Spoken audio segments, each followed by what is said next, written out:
What if I told you that long before the age of modern laboratories and supercomputers, a vibrant culture of scientific inquiry was flourishing in ancient India? That thousands of years ago, thinkers were asking profound questions about the cosmos, matter, and consciousness itself. Questions that, remarkably, still echo in the halls of science even today. This wasn't just idle speculation. It was a deep, systematic effort to understand the universe, driven by an insatiable curiosity. Our journey begins with one of the oldest texts in the world, the Rig Veda. Within its vast collection of hymns, one stands out for its staggering intellectual honesty. The Nasadiya Sukta, or the Hymn of Creation. Composed over 3,000 years ago, it doesn't offer simple answers or divine proclamations about how the world began. Instead, it courageously explores the origin of the universe with a radical sense of doubt and intellectual humility. It paints a picture of a time before existence, when there was neither non-existence nor existence. And then, it poses a question that feels astonishingly modern. It literally asks, whence this creation has arisen, whether he created it or did not. He who is its overseer in the highest heaven, he surely knows, or perhaps he knows not. That willingness to say, we don't know, to question even the ultimate reality and the knowledge of a creator, sounds less like ancient dogma and a lot more like the foundational skepticism of modern cosmology. This spirit of inquiry wasn't limited to the cosmos. The philosopher Kanada, through his Vaisheshika school of thought, proposed a startlingly early atomic theory. Centuries before John Dalton in Europe, he theorized that all matter is made of tiny, indivisible, and eternal particles called anu.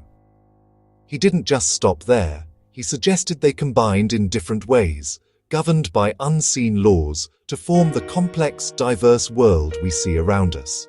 It was a profound attempt to find a fundamental unity beneath the surface of reality. The philosophical texts, known as the Upanishads, go even deeper. They turn the lens of inquiry inward, exploring the nature of consciousness, the fabric of reality, and the fundamental, mind-bending idea that everything in the universe, from the smallest particle to the grandest star, is interconnected.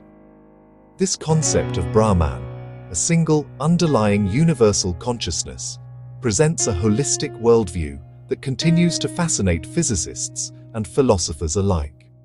Now, to be absolutely clear, were these ancient thinkers doing modern empirical laboratory science as we know it today?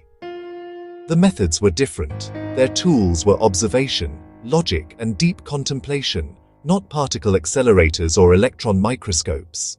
But were they thinking scientifically? Were they driven by a relentless curiosity to question, observe, hypothesize, and build rational theories about the world? Absolutely. And this foundational spirit of inquiry wasn't just confined to philosophy.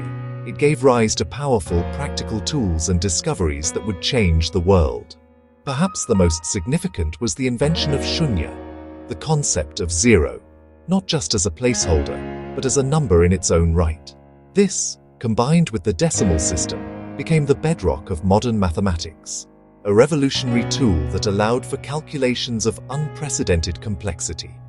In astronomy, thinkers like Aryabhata used this mathematical prowess to make incredible leaps. He correctly explained that lunar and solar eclipses were caused by the shadows of the Earth and Moon, dismissing superstition in favor of a celestial mechanical model. He even calculated a value for pi and the length of the solar year with remarkable accuracy. In medicine, the Sushruta Samhita, a comprehensive Sanskrit text, laid out a stunningly systematic approach to health. It described over 1,100 diseases, hundreds of medicinal plants, and most famously, detailed procedures for complex surgeries like cataract removal and rhinoplasty, using over 120 different types of surgical instruments.